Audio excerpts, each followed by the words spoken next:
I am so dead.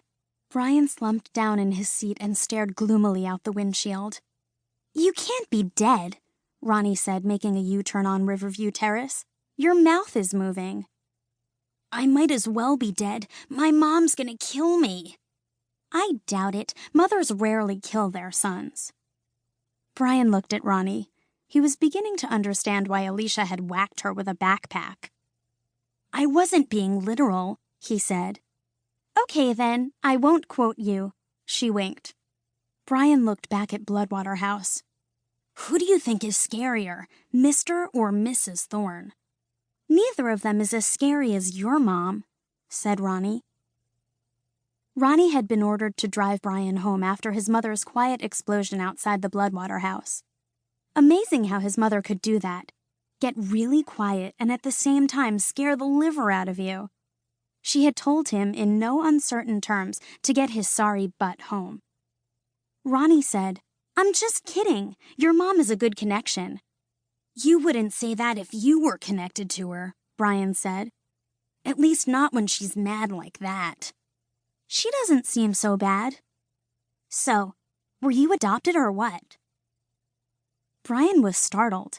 It was obvious to anyone who had met his parents that he was adopted, but almost nobody came right out and asked. Why do you ask? He asked. Because your mom doesn't look like you. What are you, Chinese? Vietnamese? Thai? I'm American. I mean, where'd you come from originally? From under a cabbage leaf. Okay, smartass. To his own surprise, Brian didn't mind her calling him smartass. The way she said it made it sound okay.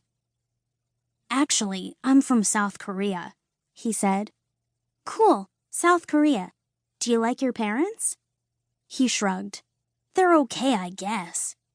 I know what you mean. I only have one, my mom, Nick. You call your mom Nick? Yeah, I started doing it one day and she liked it. She's pretty cool, except when she's on the warpath. Where's your dad? Good question. All I got from him was my middle name. What is it?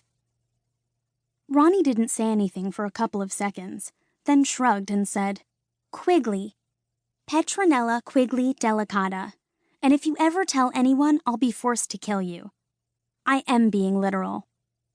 Your secret is safe with me. Good. So, will you help me? Help you? Yeah. Find out what your mom knows about Alicia's abduction. She doesn't like to talk about her work, Brian said. You just have to know how to ask the right questions. When they reached Highway 61, Brian said, My house is up that way. He pointed to the left. Roni turned right. Hey, where are we going? He asked. Look, Brian, we have a common agenda here. We're both kicked out of school and we're both grounded. Sometimes the best thing to do is lay low and be good for a while. But sometimes you just have to charge ahead, you know what I mean? Not really. I think there's another way out of this mess. At least for me. We conduct our own investigation. We? You and me. You could be a big help. Brian liked to be helpful, but this PQ Delicata was what his mother would describe as nothing but trouble. You're saying that the best way to get out of a hole is to dig it deeper? He asked. Roni laughed. Would you rather sit in the hole and pout? No, but I don't see what we can do that the police aren't already doing. We can do a lot. We can learn everything the police know through your mom, plus we can find out our own information. Think about it. If we found Alicia, we'd be heroes. Suddenly, Brian could see it.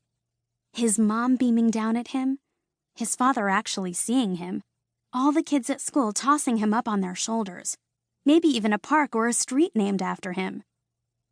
He took a closer look at the girl driving the car. She was hunched over the wheel, driving fast, her eyes bright with excitement. Did he want to get mixed up with some crazy girl reporter, middle name Quigley, chasing after dangerous kidnappers? Did he want to risk being grounded for all of eternity? Or did he want to go home and eat tuna melt sandwiches and listen to his father describe a new type of bovine pustule infestation? He thought about it for 3 more seconds. "What's the plan?" he asked.